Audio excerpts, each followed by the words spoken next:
Les marchés avec Bing.fr, la banque de tous les investisseurs. En bourse, actions, dérivés, fonds d'investissement. Et en ce moment sur Bing.fr, 0 € de frais de courtage sur vos ordres de bourse et Pro Real Time offert jusqu'à la fin de l'année. Ouvrez votre compte sur Bing.fr, voir conditions sur le site. Salut, c'est Trado, je suis content de vous retrouver pour une nouvelle analyse technique. Aujourd'hui, c'est Arcos et avant de commencer, bien sûr, les précautions d'usage.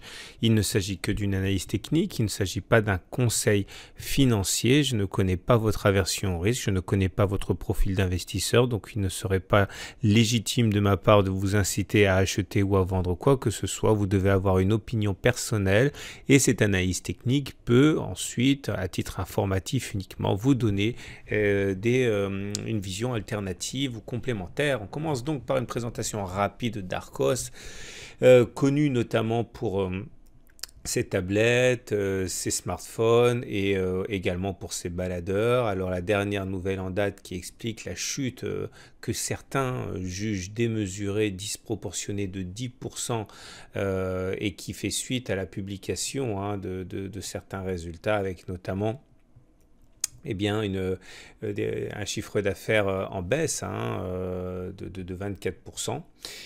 Suite à une réorganisation a priori des activités du groupe, et voilà où nous en sommes. La tendance pour l'instant, au regard de l'analyse Ishimoku, elle est neutre parce que on a eu une tendance qui était baissière comme ça, toujours au regard de l'Ishimoku. Vous voyez, quand les cours sont en dessous du nuage, c'est assez dangereux, c'est assez périlleux, et puis lorsque le nuage twist, comme c'est le cas ici, c'est-à-dire que la partie basse croise la partie haute, on dit que la tendance change. Alors, en l'occurrence, elle n'est pas encore haussière pour l'instant, mais en tout cas, elle n'est plus baissière. Et le fait que justement ce nuage soit plat comme ça et plus baissier milite pour une tendance neutre. Alors maintenant, il faut également voir qu'au regard d'un autre outil de détection de la tendance qui est la moyenne mobile à 20 semaines, on voit que nous sommes au contact, voire légèrement en dessous de la moyenne mobile à 20 semaines. Quand on regarde ce critère, quand on est en dessous de la moyenne mobile à 20 semaines qui descend, on dit qu'on est en tendance baissière. Quand on est au-dessus, on dit qu'on est en tendance haussière. Et là, en l'occurrence, on est en dessous d'une moyenne mobile à 20 semaines qui montre, donc on est plutôt neutre. Mais globalement, il faut voir qu'on est dans le nuage, au contact de la M20, donc on retiendra qu'en unité de temps hebdomadaire, on est simplement en tendance neutre. Regardez également la hausse des volumes qu'il y a eu ici sur la hausse par comparaison avec la baisse des volumes pendant la baisse.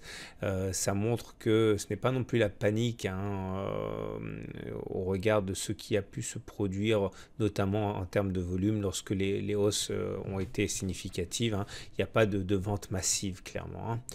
Alors regardez maintenant, ça c'est pour ceux qui s'intéressent à l'investissement dans Arcos pour le long terme. Si vous voulez par exemple profiter de la décrue qu'il y a eu depuis les 1,6 jusqu'à 0,9 €, au cas où vous penseriez que c'est une bonne possibilité d'investissement, ce que je vais vous dire va peut-être pouvoir vous aider. Tout d'abord, il faut comprendre ce que c'est qu'un support et une résistance. Une résistance, c'est des niveaux que les prix n'arrivent pas à franchir. Par exemple, 1,45 €, ici, ça c'est une résistance. Ou encore ici, vous voyez, ça bloque. Et, vous avez également des supports. Les supports, c'est l'inverse. C'est des niveaux qui retiennent les cours, comme 0,64 est un support, 0,72 est un support, et puis 0,87 sera également un support. Alors, il faut bien comprendre ce qu'il y a derrière le terme de support et de résistance. Ce n'est pas un niveau dans l'absolu. D'abord, c'est une zone, et ensuite, ce sont des niveaux en fait où les vendeurs se cachent. Les résistances montrent que les vendeurs se cachent sur les 1,45, et dès qu'on y arrive, ils vendent.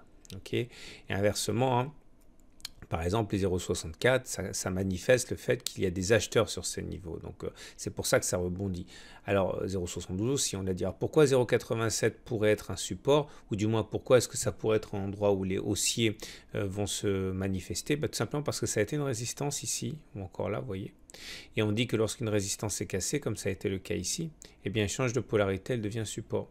Donc, voilà pourquoi. De la même manière ici, vous voyez, ça a été une résistance. Une fois que ça a été cassé, ça a été support pendant 4 semaines d'affilée. Donc maintenant, les 1 euro sont devenus une résistance et les 0,87 sont un support potentiel. À comprendre encore une fois que ce sont des niveaux où les vendeurs vont se manifester pour 1 euro et où les acheteurs pourraient se manifester pour 0,87 euros. Donc en application de la méthode d'accumulation rationnelle que vous pouvez retrouver sur mon site, eh bien l'idée c'est qu'il ne faut pas acheter en un coup, jamais. C'est-à-dire que vous ne savez pas ce qui va se produire, les cours peuvent monter, baisser, surtout baisser et vous devez être en mesure de tirer parti d'une évolution défavorable. Clairement, il faut être capable de renforcer sur ces niveaux. Donc, achetez éventuellement maintenant, si vous n'avez pas en portefeuille du Arcos et que vous voulez en avoir, que vous pensez que c'est une bonne occasion, mais gardez de quoi renforcer 2-3 fois, j'explique tout ça dans ma méthode, lorsque vous reviendrez sur 0,87 par exemple, ou encore lorsque vous reviendriez éventuellement sur 0,72, il faut pouvoir renforcer sur ces niveaux-là. Choisissez 2-3 niveaux, ou alors en cas de cassure de résistance, puisque les 1 euro sont résistance, une fois qu'ils seront cassés, on risque d'avoir un changement d'atmosphère et une impulsion haussière. Vous voyez, comme ça, les 1 euro étaient résistance. Une fois qu'ils ont été cassés, justement, boum, ça a augmenté très fortement. Donc, il faut être capable de renforcer et pour ça, il ne faut pas investir d'un coup. Donc, voilà les niveaux d'intervention pour construire une position sur Arcos si vous pensez qu'il faut la mettre en portefeuille. Maintenant, si vous êtes plutôt favorable à du trading de court terme, je vous ai préparé ici 2 trades que moi, à titre personnel, je pourrais éventuellement tenter. Donc, c'est qu'un zoom de ce qu'on a vu précédemment. On retrouve notre résistance devenue support à 0,87. Donc, l'idée, dans le cadre d'un trading haussier, ce serait d'attendre que les cours reviennent sur 0,87 et parier sur le fait que ce support tiendrait, notamment parce qu'il est aidé également par ce support oblique là qui pourrait fonctionner, et viser donc les 1 euro. Ça correspond à 1%, à 16% de hausse. Et quand on fait du trading, il faut toujours un stop loss, c'est-à-dire un niveau qui entraîne la liquidation de la position avec perte assumée. Et là, en l'occurrence, je pense que si on devait passer en dessous de 0,84 euros, on risquerait d'avoir une baisse jusqu'à 0,72 assez certaine.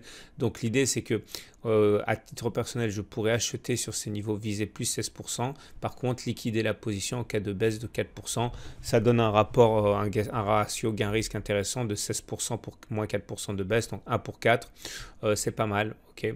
Maintenant dans le sens inverse, puisque Arcos est également au SRD, donc on peut spéculer à la baisse. Si vous pensez que Arcos est parti pour visiter les 0,72 euros, regardez des fondamentaux, vous pouvez éventuellement spéculer à la baisse, mais attendez que l'on soit en dessous de 0,87 parce que vous avez compris que c'est un support.